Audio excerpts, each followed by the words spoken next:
Hi, I'm Ashley with Campbell.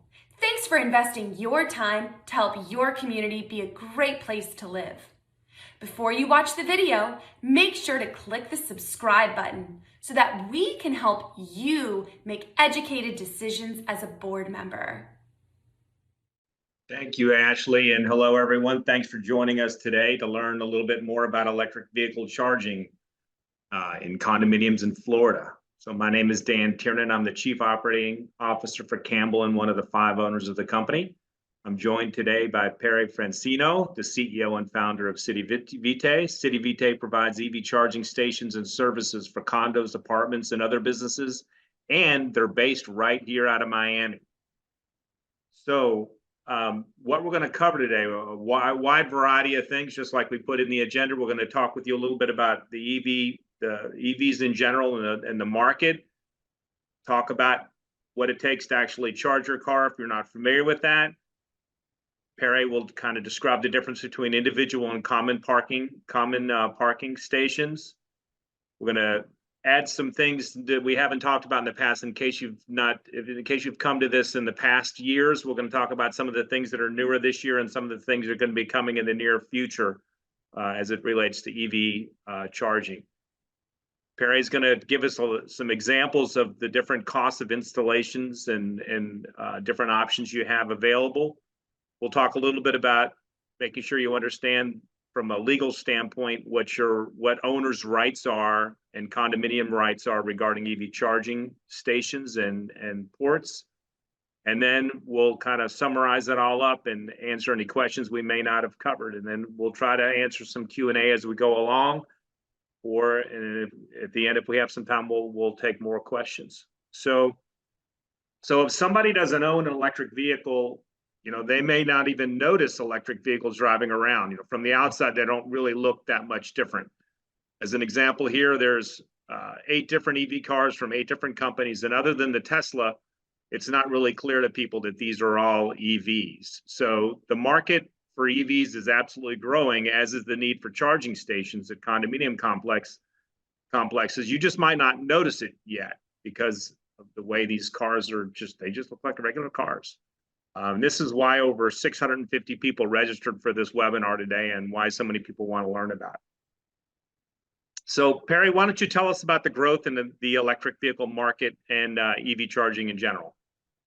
Sure. Thank you, Dan. Thank you, Ashley. And thank you to Campbell Property Management to give us this opportunity to share this educational session. Hopefully, we will answer. I see that there's a lot of questions coming in.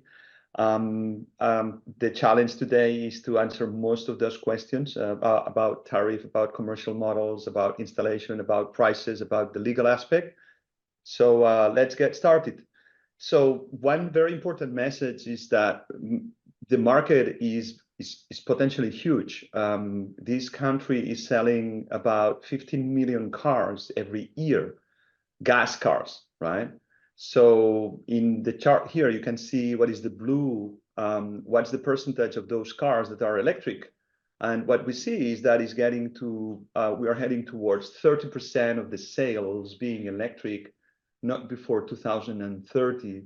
So what's the key message here? The key message is we need to do something, because even if it's small, it's growing. It's about a couple of million. We are getting very fast to a couple of million. By 2025, a couple of million EVs running in our streets, in our highways. But we still have time. We have a lot of time to do things, to prepare. But definitely, we need to do something, right? So one of the recurrent questions is how long it will take to charge our car, right? And this is a tricky question because you cannot answer just like that. It depends on, if we go to the next slide, it depends on 3 elements. So I tell my clients normally, imagine that we are filling out a pool, right? A swimming pool, and we have to put water. And while we pour water, how fast we are filling that swimming pool, it depends on a few elements. So first of all is, what's the size of the pipe? How much water is coming into the swimming pool, right? And second is, how big is the swimming pool? So the same happens with an electric car. But before going into that, let me explain you what's the technical base, the fundamental element to understand how today we charge an electric car in the next slide before we go into how long concretely does it take. The car has always two circuits, almost always. I will give you some exception, but it's 99% of the cases, the car has two circuits internally. In the first circuit on the right, the direct current that we have converted from alternate current, it goes into direct contact, direct connection with the battery. But we don't take alternate current from the city. Alternate current, we have to transform it. What we take normally, what we have normally available in condos, in residences, in offices, in our houses is alternate current, what we call AC on the left, right? So what we normally do is that we transport that alternate current from the city, from the house, from the parking space to the car, but the battery doesn't speak alternate current. So somebody has to convert. We cannot put in dialogue alternate current with direct current. And the battery, all the batteries in the world, even your cell phone, is direct current, right? So on the left-hand side, you can see that what happens is that when the car sees that I'm injecting alternate current into the car is converting from AC to DC inside a small converter. And once it is direct current, then it injects the power into the battery.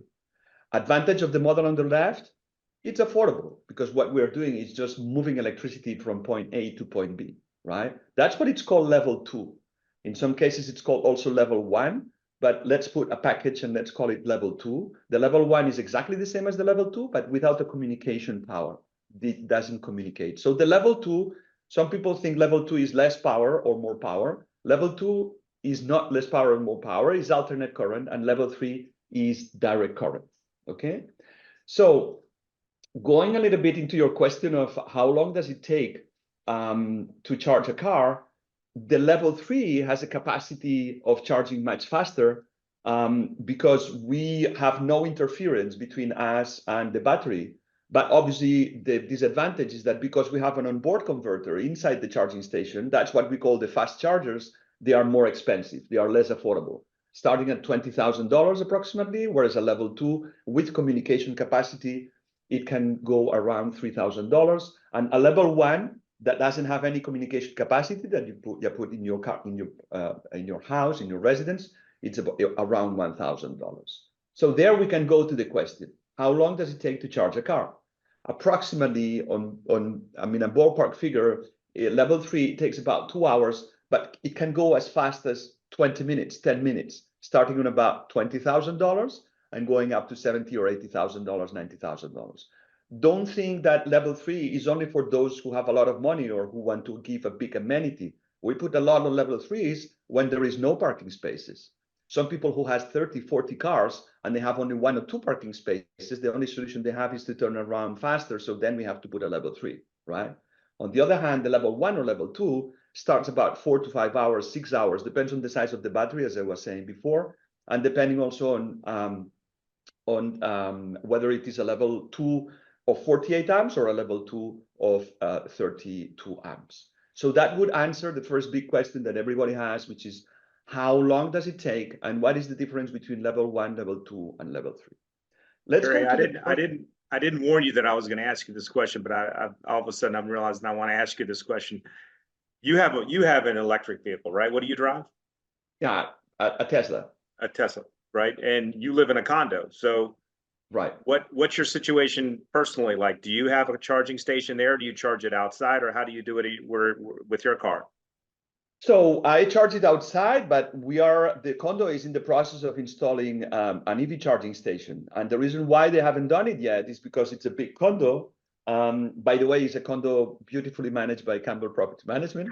And that's, you know, I didn't even realize that until a week ago. It's like, wait a minute. By chance, but this is the way it is. And then what happens is that the condo has about between 600 to 700 residents. And it's very difficult. That's another question that we will have recurrent. It's very difficult sometimes to have an agreement within the board, but we will give a few leads, a few ideas of how to manage that towards the end of the presentation. So yeah, I charge in the shopping centers in the commercial areas, but then we are in the process, hopefully, to have an EV charging station in the condo by end of this year. Yeah, my example is a lot simpler. I live in a single family home and I have a plug outside and I just plug it up every night. So mine's much simpler. That's the beauty of living in a single family home. So let's get to something that is also everybody, I mean, a lot of people are asking about how to manage. I was looking at some questions in the Q&A section about how much do we have to charge, and do we have a business model where the vendor pays for everything. So that will give you a good overview of what are the two main business models that we have today. And then we have a lot of mix between the two, right? But pretty much every business model that you enter into for a residential area is going to be a mix between those two that I'm going to explain. So let's go on the right-hand side first, which is the simple one. There's a driver, and the driver charges in the host, which is in the condominium, and the host keeps the charging fees, right? So the host is basically buying the charging station from us, and then they keep the revenue from the charge.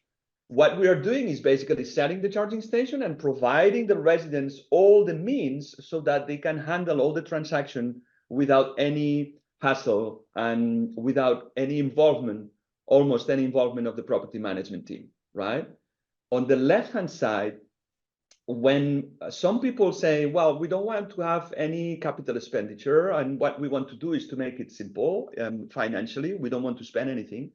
And then we put the condo in a model, and then the model says if the condo qualifies or not for a model that we call City Plus. It's a kind of a vending machine where we provide the charging stations at no cost, and then we keep 100% or most of the revenue, right? So the overall rule is whoever owns the charging station owns also 100% or most of the part of the revenue. But yes, the answer to some of the questions of the Q&A is, do we have a business model where we don't pay anything and everything is paid by the vendor? That model exists. We need to have a qualification process, right? So now another question that we have, once we've spoken about the business model, is about what do we do? Do we put individual parking spaces or do we go into the common areas? So it depends. There is no one fits all, right? There are some condos that are reduced and that the most practical thing is to install in every individual parking space. There are some condos that it's better to put in the common areas.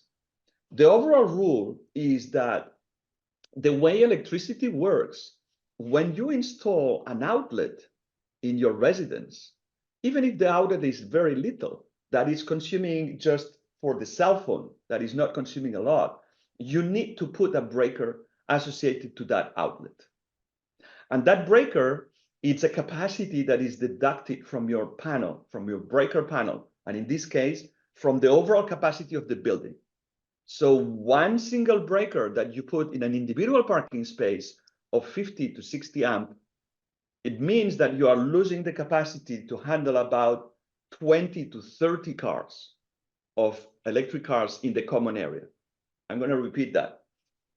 Today, with two charging stations of about 50 to 60 amps, we can handle about 20 to 30 drivers in a residence.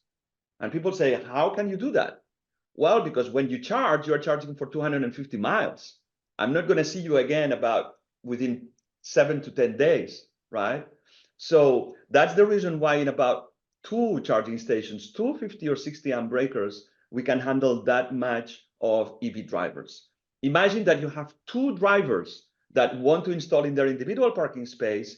With two breakers, they have used up that capacity for charging 20 or 30 cars. We will speak later on about what another question that has been raised is what can be done or not legally. But in a summary, what happens is that when you put in the common area, you improve the property value overall. You also are more efficient because with about two charging stations, you can put about 25 EV drivers. But obviously, you require available space. You would be surprised that there is no common area parking spaces in many condos still today, even in city centers. Then what happens, we will speak later on what happens when we don't have sufficient number of parking spaces. We have means to optimize that capacity. But normally speaking, the inconvenience, the problem is that you really are using part of the parkings that are either 15 minutes, either loading or unloading, or visitor parking spaces. Yeah, you have to use that, but at the same time, you are much more efficient in terms of the use of the common area.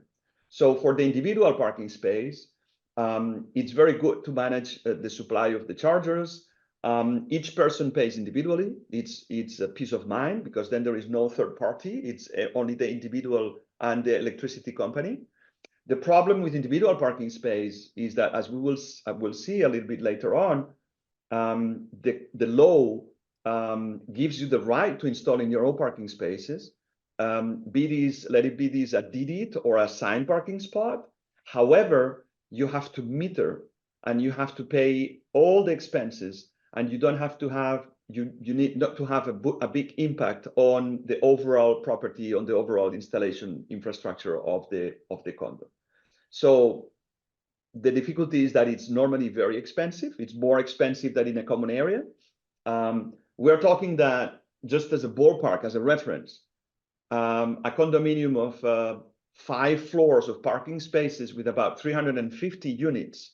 So that means about 500 parking spaces. If you want to put one individual charging station everywhere, is going to cost you around $300,000. So if the association wants to take that project overall, obviously not if every individual wants to install in their own parking space, but some associations have decided already, not a lot, but some associations have decided already to undertake that big project to install in every individual parking space. So that's $250,000 for that ballpark figure for that type of residence. So those are the big differences between installing in the common area or individual parking space. Technically, that's something that I will explain also at the end, towards the end. Don't think of on the basis of a problem. Technically, we can resolve almost any situation that you can imagine, right? So how does it work in a common area? The driver goes to the common parking space, he or she pays, and moves back to his own individual parking space, right? How do we prevent from staying forever in that parking space? Well, we have what we call an idle fee, and that's also one of the things that today, if we go to the next slide, it's generally implemented already. Yeah, hey, before we go to that, can we just touch on the poll real quick? I forgot to do that. Sorry, yeah, so go ahead. Ashley, do you have the results from the poll where we asked people, do you have a common area charging station? So this is interesting. So we asked this same question last year, almost exactly a year ago. And last year, 7% of the people on the webinar had one currently. This year, it's up to 10%. And then, oh, this is fascinating. We plan on adding one this year, is 16%. Last year, it was 28%. So I think it's interesting. A lot more people have them, but a lot more people are saying maybe it seems like they're maybe slowing down the decision. And then adding one in 2 years is 31%. Last year it was 65%. And then no plans was 44. So it's interesting. So we have a significant amount more than we had last year, 50% more than we had last year from a percentage standpoint, but other people seem to be possibly slowing down a little bit. Right. Yeah. Well, it looks like well, the market is clearly picking up, but there's ups and downs. There are seasonalities, and there will be moments where perhaps the sales will slow down in some areas. We will see what's the sales status in Florida later on. So why don't you talk about some of the newer things that are happening now, and then what are some of the things you're going to be seeing in the future in this market that people should understand? Yeah. So one thing is important. Thing that technology can resolve. There's a lot of people who say, how can we prevent from? I don't want to do EV charging stations in our condo because I don't want people to stay forever in the parking space. So we apply what we do, the idle fee. Idle fee means that after the battery has been 100% full, we send a text message to the driver and we say, hey, would you please move your car out of the common area back to your parking space? And then we establish a grace period of about 10 to 15 minutes. If the car hasn't been moved during those minutes, then we shift from charging per kilowatt hour to charging per minute. And the residents decides how much they want to charge per minute, right? So it could be like $20 per hour, $30 per hour. So that's something that technology can do without any problem today. It's something that we implement systematically in every level 2 or level 3 that we install. Another thing that we have mentioned is what happens if you do in the common area, but you don't have a lot of parking spaces. So we have a way today to optimize that capacity by sending the right amount of electricity to every different car in every different moment, depending on what is the status of the battery. If the battery is very full and another car comes into the system with a battery that is less full, we can send some more electricity to that battery that is less full to optimize the use of those parking spaces. The result is that with electrical capacity, strictly speaking, for imagine 10 breakers for 10 parking spaces, we can install up to 20 EV charging stations. Why? Because it doesn't happen that the 10 drivers are exactly charging at the same time. It never happens, right? And the code was modified, that's something very interesting, that modified to adapt to the situation at the beginning of 2023. They defined what is energy management system, and which we have developed already and we are implementing, to say, hey, in a normal situation, if you have space for 10 breakers, you can only put 10 chargers. But the National Electric Code now, since beginning of 2023, allows for more charging stations than breakers, as long as you have an energy management system to manage all that electricity, as I have explained, right? Now, another thing that many people say is, how can we do so that the guests are paying a different rate? I want to give a favorable rate to the residents, or imagine a hospital. A hospital can implement a different charging rate to the patients or to the passersby or to the doctors. So that's doable. We can do not only different charging rates for different people, but we can also regulate the demand by implementing different charging rates depending on the time of the day. So in the city center, downtown Miami or West Palm or in Naples, very much in the center, when it's peak time, then we can increase a little bit the charging rate in agreement always with the condo, to reduce a little bit, to adapt to the supply and demand, right? So then how does it happen that the charging station, there's a lot of controversy nowadays because there's a lot of charging stations in the public space that don't work. We have all heard about some issues concerning what happens with the charging stations in the highways, that about X% don't work. Well, in the case of the residents in the condos, we are connected 24/7. We have a backend system team that is looking at the charging stations, amperage, voltage, temperatures. We know what happens with the charging stations much before our clients. So that's the way technology can resolve almost any issue. I say almost any issue that you can imagine. Dan?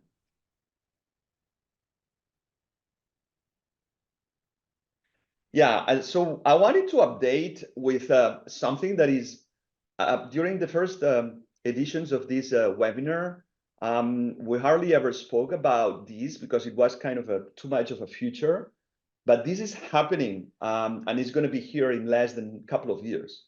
So the first big revolution that is going to happen is, all Tesla drivers are already familiar to that, is that you don't need any app. You don't need a third-party interaction. You just plug and play, right? So you take your car, you park in the charging station, you take your connector, you plug in the charging station, and off we go, right? Why? Because the charging station and the system, and that's why we will speak a little bit later about that, it's important to work with partners that are responsible for the system, not kind of resellers or distributors, because then when you have a technical challenge like that, they will perhaps not know how to resolve. But the system it's called ISO. It's an ISO rule and regulation that is going to be put in place. And all the charging stations, all the cars, little by little, and not all the cars are allowing for plug and charge, but in about 1 or 2 years, everybody will be able to do that. The second big revolution that is happening in the market is that, well, there's 250 million cars in the country, right? Not electric, the totality of the cars, right? Out of these, about 2 or 3 million that are electric. So imagine those cars, just imagine, it's not going to happen tomorrow, but imagine that those cars will be electric in one day, right? So we know that most of the charging happens between 6 p.m. to 9 p.m., right? So imagine 250 million batteries taking electricity from the grid in a period of time of about 3 hours. It's going to be a catastrophe. So the grid will not take it, right? So there's a lot of people that have been working already for a number of years on this technology that is already matured and is ready to be launched. It's called vehicle to grid.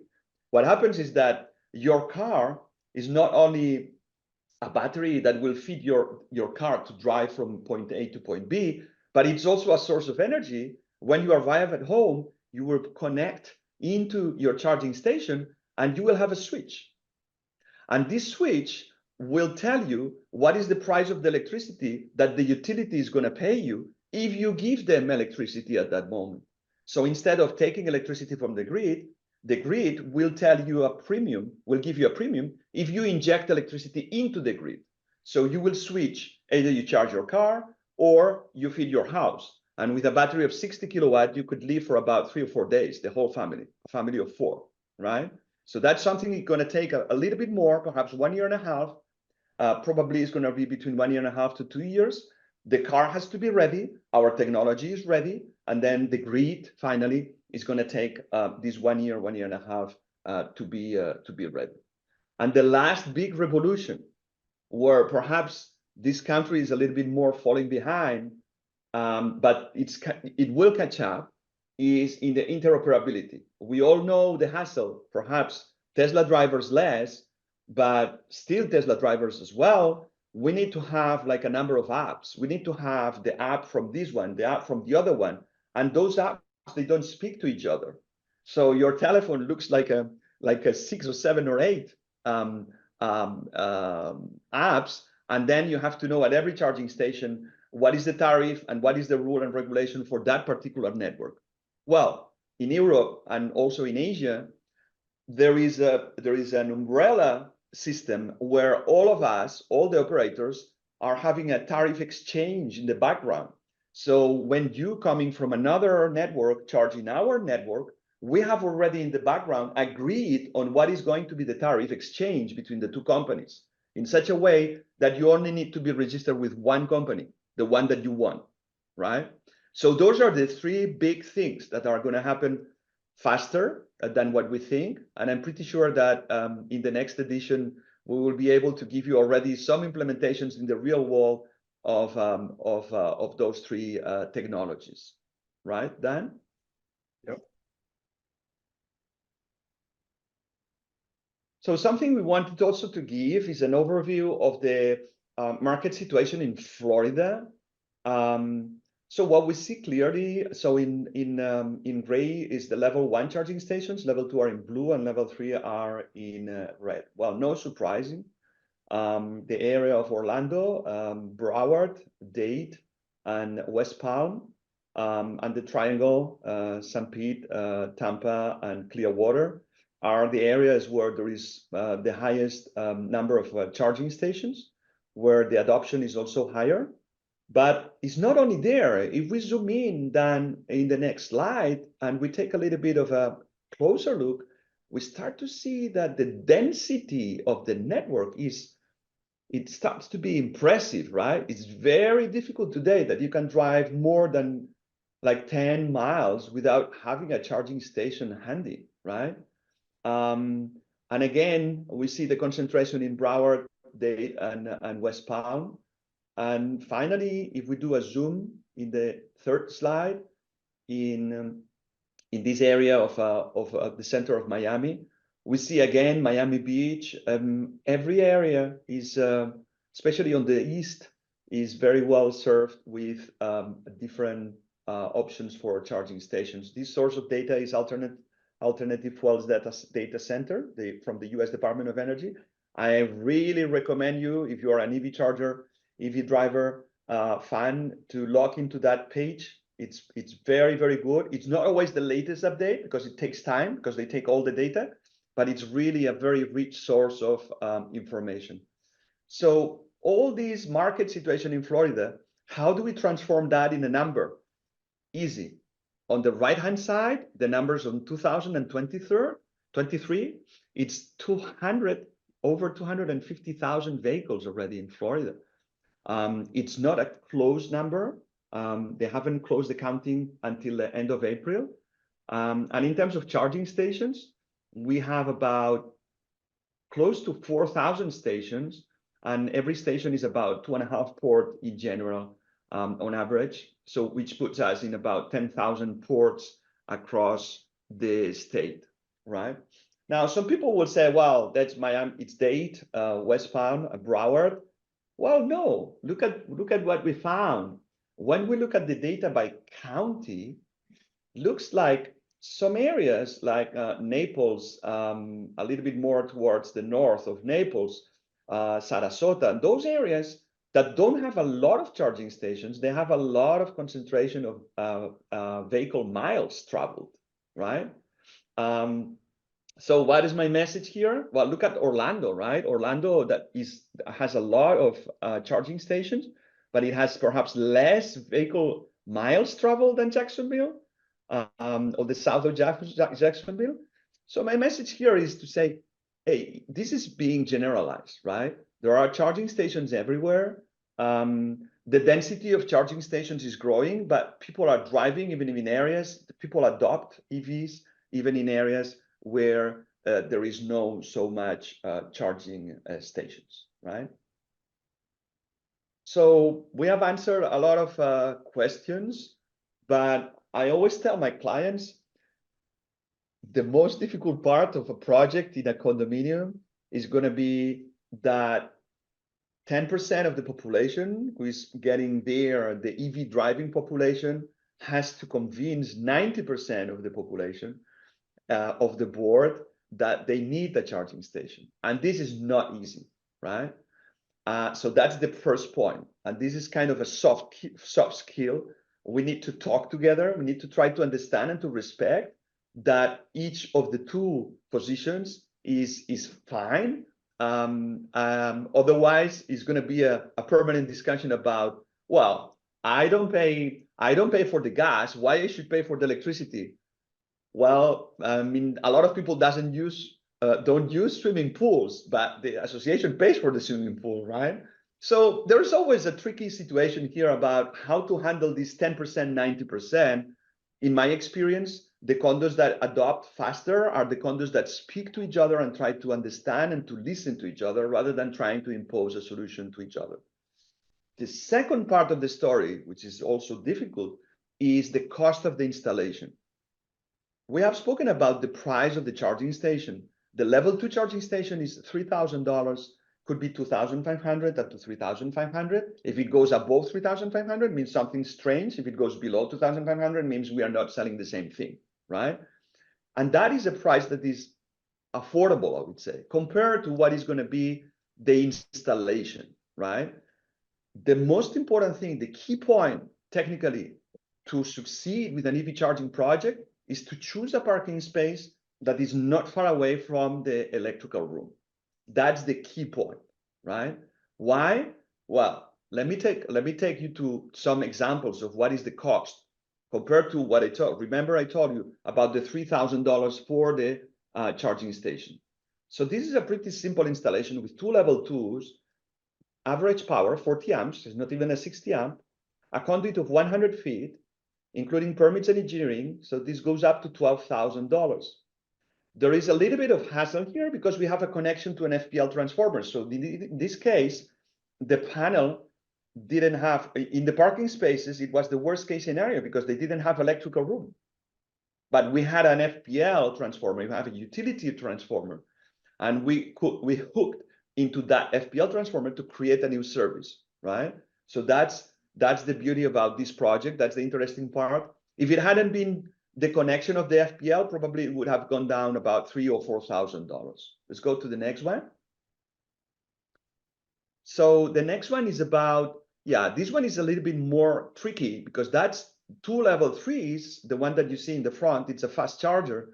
That's about $20,000. And then there's one little level 2 at the end, but this was far away. It was 250 feet and it was 1 level down from the electrical room. So we need to do a lot of conduit and a lot of wire. And also we need to cope with the voltage drop. So that means that we need to put a wire that is a little bit over dimension.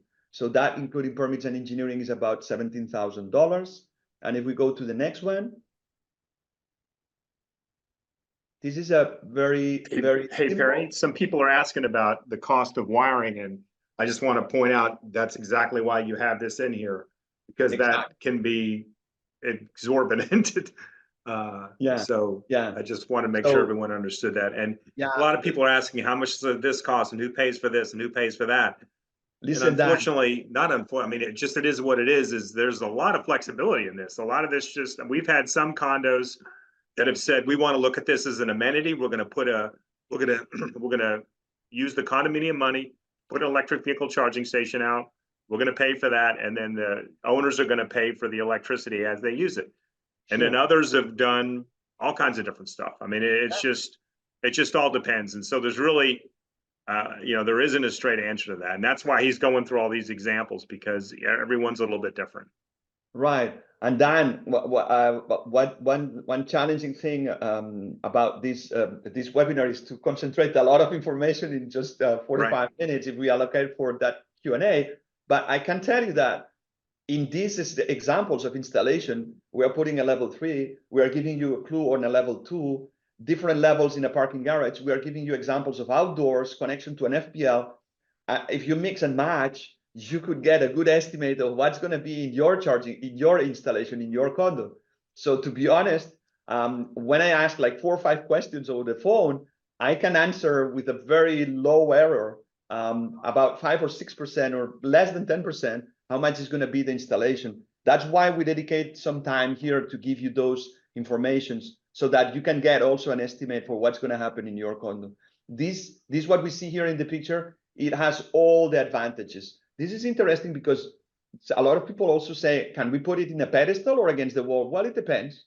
This one is an example where you put a dual pedestal and a solo pedestal. You could have put it in the wall, but the condo preferred to put it in the pedestal. Why? For aesthetical reasons.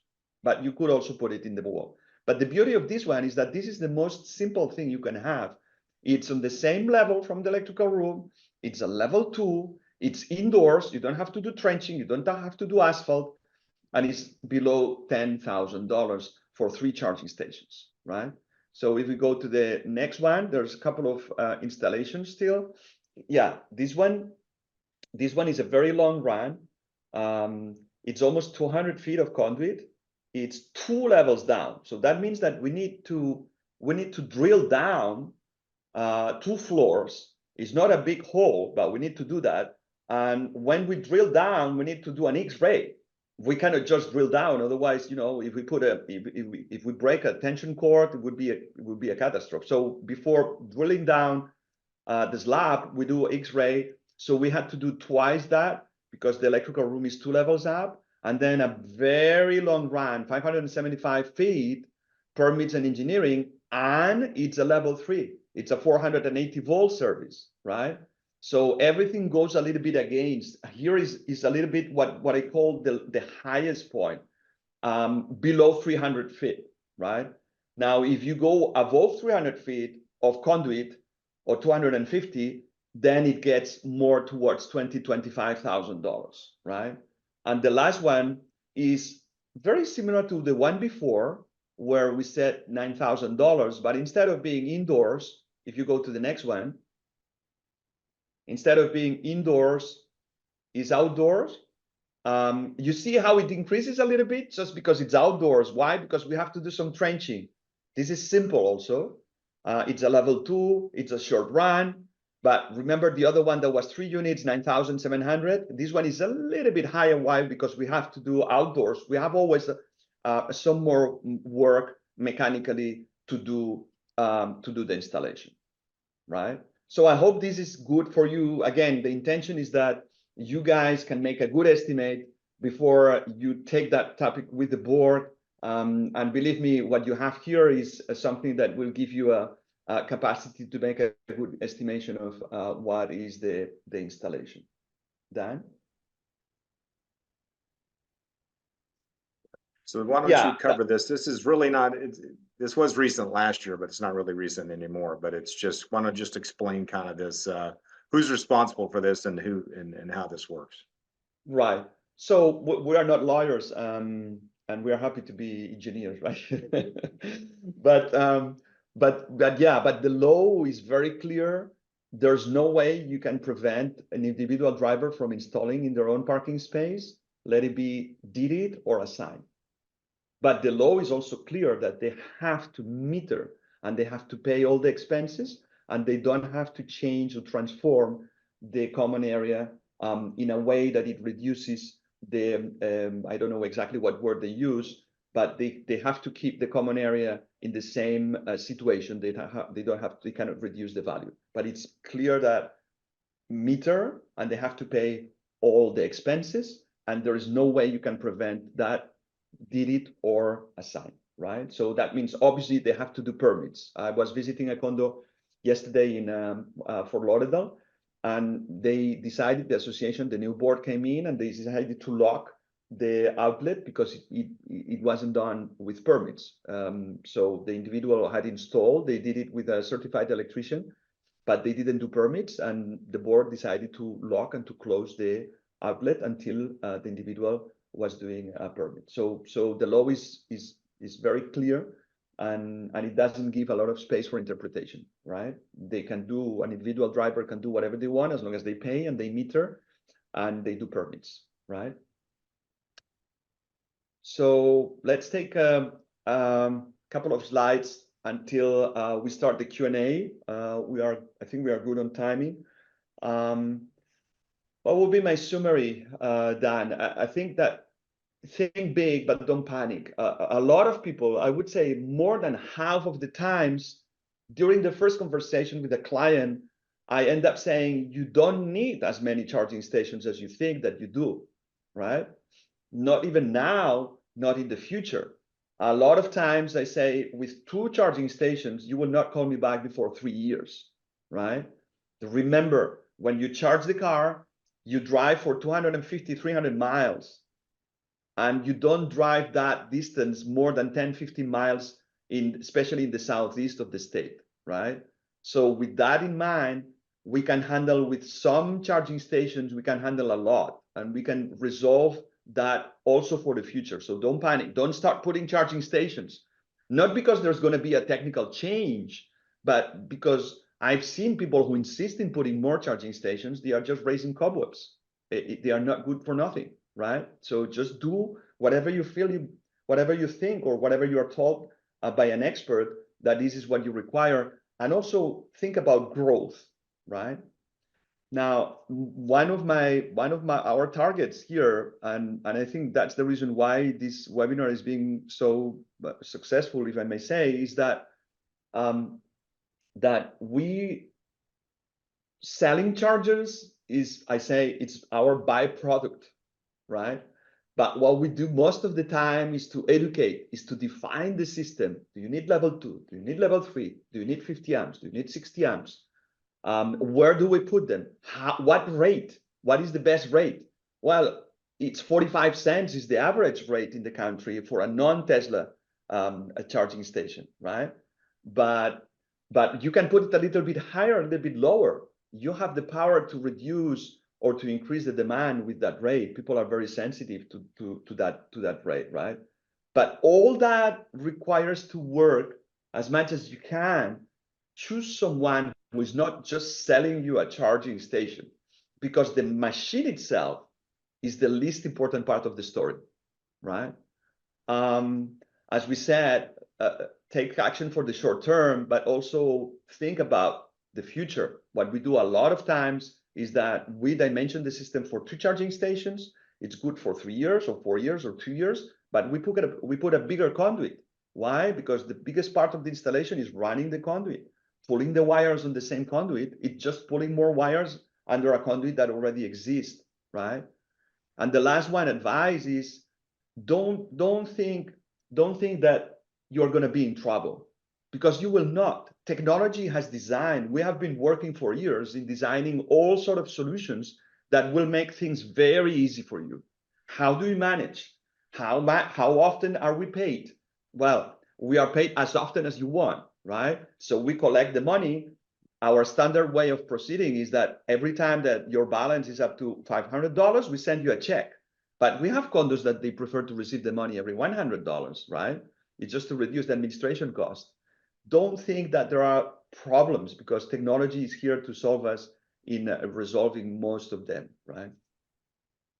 And so finally, okay, let's put everything together, Dan, and let's say, okay, how do we start, right?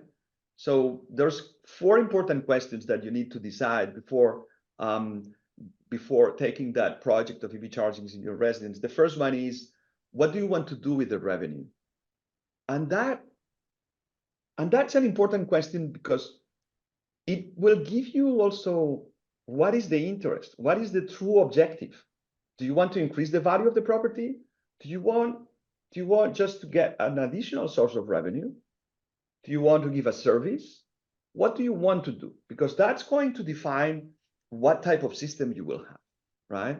So, and that's going to define also the tariff. Some people say, am I going to get my money back? Well, it depends. But don't think that people will accept any type of tariff, because if you put it 55 or 60 cents per kilowatt, nobody's going to charge in your station. Then you will never recover the investment, right? And normal, I would say an average recovery payback for a standard Southeast condo, it would be for the charging stations about 3-4 years, 5 years for the charging stations. Then for the installation, there's a lot of people who don't believe that the installation has to be paid back, because it's an upgrade of the property, right? So the second question that you have to decide is, do you want to keep that revenue, or you don't mind if you give it away to avoid paying upfront costs? And that will also drive the business model. So with the first question, what's the target and what's the system and what's the rate? The second is, what's the business model? How are you going to work with the vendor? Are you going to work in a partnership for a vending machine, or you want to manage in both situations?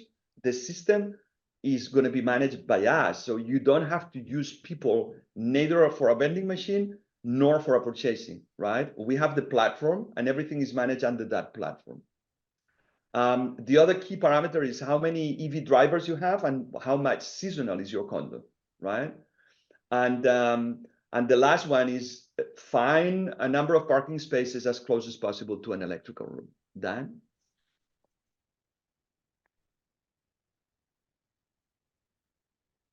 All right.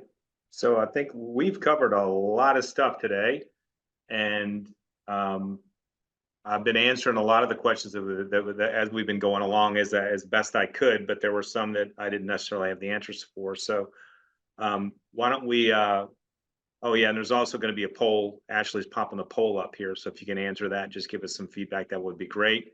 But just so some of the questions were, you know, what is the typical price for a kilowatt hour right now that's being charged in the state of Florida? Okay, that's a tricky question, because there's 2 populations. There's a Tesla driver and there's a non-Tesla driver, right?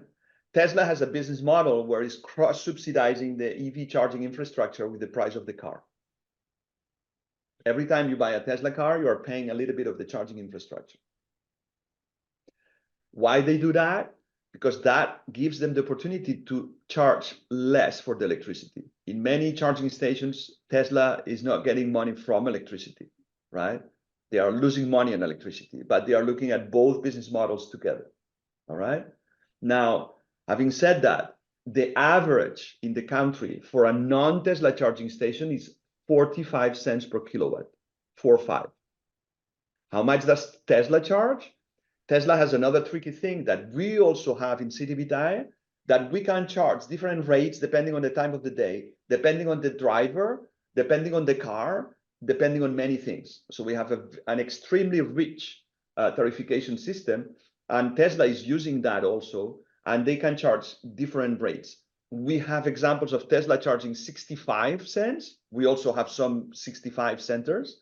That's probably the highest in the state. And we have a lot of examples where Tesla is charging 15 to 20 cents, right? So that's a ballpark, but a non-Tesla, 45 cents, and that's the starting baseline that I recommend also to a condo. We will have always time to reduce, but 45 cents, taking into account the amenity that you get compared to the price of the market, it's a very good rate. Some people have less. Some of our clients have chosen 35. I would say that we have even some condos that give electricity for free. We have examples where the electricity is given for free with a huge adoption. But yeah, the average is 45 cents then. So Joe Lance asked, do we have a geographic breakdown of EV sales? Is it greater in the southern states? I guess I would just say that, hey, look, the name of this presentation was EV charging in condos in Florida. But even given that, how does Florida compare to the rest of the country? Right. So there's two leagues, right? California is outside. Every time that you show California and all the rest of the states, it's funny because people has to cut the vertical axle, right? Because California is just out of the picture. The adoption in California is just huge. And the reason is because there's been a lot of government support. There's no mystery. We know that in the countries where the government support, where government has been injecting money, adoption goes higher. There's no mystery, right? Now, the second league is led by Texas, Florida, and New York. And I would say in this order. Today, Texas is a little bit higher in adoption, counterintuitively, perhaps, because of the structure of the cities there. But that the adoption in Texas, in terms of sales of EVs compared to the population, is higher in Texas than in Florida. But they are like that. It's Texas, Florida, and New York. Yeah. Okay. Have you come across condo owners making objections to EV charging station installations in their building by other owners? Of course. Yeah. I mean, there's a discussion. This is our everyday life. Some people refuse. And I have seen situations where the board says, I'm sorry, but this is the decision of the board. And the board has been chosen to decide for the association. So this is our decision, even if you don't agree in the association meeting, right? So the board is there to decide. I could give you the examples. I'm not going to mention names, but I have seen several condos where the board says, you can complain, but this is our decision. We are going to install because we think this is the best for the association. But we have also seen boards that say, we have the power, we want to do it, but we want to talk to people. We don't want this to be an imposition. We don't want to be a dictator rule to impose into the association. But does the board have the power to decide? Yes, we see that, right? And now is the board going to do it or not? That depends. Every board is different. I say, and boards take a good laugh on that. I say boards are very complex ecosystems. Right. So there were also a few questions. I'm going to go down a little further in here, where I think people were asking about, kind of implying some safety issues. Have you seen any situation where there's been problems with EV charging stations? You know, because I remember someone asked last year when we were on one of these, I asked, has anyone's insurance ever gone up by virtue of the fact that they added an EV charging station? That's a great question there. I get that not very often, but slightly more often year by year, right? Especially from people that come from other states where there have been incidents. Now, my answer is, and I try to be as factual as possible, right? I'm not going to tell you if it's risky or it's not risky because I am not a risk assessment guy, right? So I'm sorry, but this is the direct answer. I'm not a specialist. I cannot tell you that there is no risk. Everything in life has risk. But the biggest the best risk assessment today, you get it from insurance companies in this country.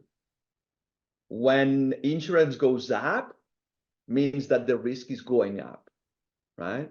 When insurance refuses to insure you, means that there is a problem. So today, there is no insurance, there is no record of insurance that has gone up in any condo association because of the fact of having charging stations in their condo. Let it be sheltered or in the open space. That's the reality. Never we have come across, and believe me, we have a lot of examples of any insurance policy that has gone up because of the charging stations, right? No, I think that's a great, and I agree completely. I mean, that is the best way to judge. You'll see videos about problems or whatever, but they're really rare. I mean, hey, a car can blow up, a gas car can blow up in a garage just as easy, so it really has not, we've never seen it impact anyone's insurance, which is very key. The only personally, the biggest experience of something blowing up, I had it just before connecting the charging station. It was a 120 kilowatt in downtown, in a very well-known condo in downtown Miami, very well-known, super top, and 24 hours before making the final connection, just as well, because otherwise we would have been blamed. The main DP, the main distribution panel, blew up, right? But that was absolutely nothing to do with the charging station. So things happen, things in the electricity happen, accidents happen, incidents happen, but in our experience, never something as a result of that. Not to mention that the charging stations, they have a lot of protections. They have an over voltage, over current. I mean, our units are really, really very well protected, right? Sorry, just answering another question there. Does the HOA still have to pay the EV charging company every month, even if nobody uses the electric vehicle charging station? Right. So when you install the charging stations in the common area, means that you enter into a system of management, whether they are used or not, right? Normally, that network fee, we charge about $200 per year per charging station. So normally that network fee continues to apply. But I mean, this is part of the negotiation of the final bits and pieces of the contract, of the commercial contract, that can be discussed, right? So in any case, it's no more than $15 or $20 per month per charging station, which is less than $300 per year, right? So someone else asked a question: who maintains the charging station? The charging stations have a 2 years warranty. Our charging station have 2 years warranty. There's a lot of companies that have 1 year. There's also other companies that have 2 years warranty. I wouldn't recommend to go for 1 year warranty. I would recommend to find 2 years warranty always for the level 2s. And I don't recommend to go for higher, to buy additional years of warranty for a level 2. It doesn't really make sense because the machine is very simple. Another type of machine is the level 3. For machines level 3, I would recommend to buy 1 or 2 additional years of warranty, simply because things happen and they are much more sophisticated. There's a lot of electronics there, and et cetera, et cetera. So during the warranty period, we take care of everything, but the maintenance is just dusting. The level 2 machine, you just need to clean it once a month. I was yesterday, and the property manager said, "How often?" I said, "Once a month. You just put a humid cloth and you just dust it and you clean it, and that's it, right?" Level 3 is another story. But as I said, apart from dusting, the only thing additional you have in a level 3 is that you have a filter, and we need to change the filter. During the warranty period, we take care of everything. We ask the property to clean it once a month without any kind of product, just with a cloth. But the maintenance is really simple. During warranty, we take care. After the warranty is the condo who takes care. Someone asked a good question here. Can you pause the idle fee during overnight hours? Of course. And I love that question because, yes, of course. Just think of, something that makes sense. Technically, we have a right to develop, right? Yeah. You can pause the idle fee. I'm thinking of a condo that we pause the idle fee at 11 p.m. up to 6 p.m. So any charging process that starts at 11:00 and before 6:00 a.m. doesn't have any idle fee, right? But we can fine tune that depending on the demand. We recommend the condo if they want to maximize the use of the few parking spaces. Those decisions are very critical. That same condo has only 2 charging spots with 35 cars. Instead of stopping the idle fee at 11, if we stop the idle fee at 9, we would be in trouble. There would be much more demand, right? So we have to play with that. Yep. Yeah. So there were a couple of questions, but this is a real common one I hear all the time. How can we get, is there anything we can do to get more support from FPNL? Joker. Joker. Yeah, we know because we have been working in the market and we know the guys in FPNL, and it's a difficult company, but they have a lot of work. I mean, they have a lot of work. They have a big challenge. So we try to make things easy for them. We try to give them information very, very structured. You have to register the project in the FPNL portal. Yeah, utilities are not in this country, not in this state, everywhere in the world. They are complex companies and sometimes they are overloaded. You just have to know how to manage them, right? Thanks for watching. For more great educational content, click the subscribe button now.